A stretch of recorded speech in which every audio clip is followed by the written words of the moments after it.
बहुत समय पहले की बात है। एक गांव में एक गरीब लकड़हारा अपने परिवार के साथ रहता था। वह रोज सुबह गांव के समीप स्थित जंगल में जाकर लकड़ियां काटता और उसे बेचकर बाजार में अपने घर का गुजर बसर करता था। एक दिन वह जंगल में नदी के किनारे लकड़ी काट रहा था। अचानक उसकी कुल्हाड़ी नदी में जा गिरी। गहरी थी, जिसमें उतरकर कुल्हाड़ी निकाल पाना लकड़हारे के लिए संभव नहीं था। लकड़हारे के पास एक ही कुल्हाड़ी के नदी में गिर जाने से बहुत परेशान था। वह सोचने लगा कि वह जीविका कैसे चलाएगा। अपने यूं नदी के किनारे भगवान से प्रार्थना करने लगा, भगवान मेरी कुल्हाड़ी मुझे दिला दीजिए। लकड़हारे की सच्चे मन से प्रार्थना सुनकर भगवान प्रकट हुए। भगवान को सारी बात बताई। उसकी याचना सुनकर भगवान नदी में पानी हाथ डालकर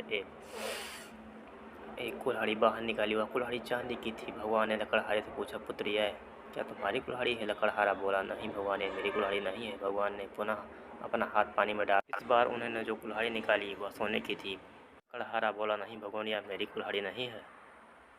भगवान बोले, इसे अच्छी तरह से देख लो, ये सोने की कुल्हाड़ी है।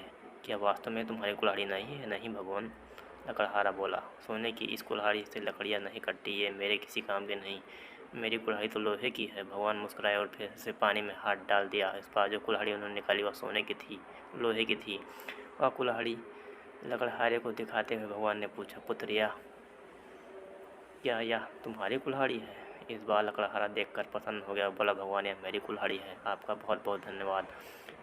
लकड़हारे की ईमानदारी देख भगवान बहुत प्रसन्न हुए और वो बोले, पुत्र, मैं तुम्हारी ईमानदारी से बहुत अत्यंत प्रसन्न हूँ, इसलिए तुम्हें लोहे की कुल्हाड़ी के साथ साथ सोने और चांदी की कुल्हाड़ी भी देता हूँ। यह कहकर भगवान अंदर ध्यान हो गए।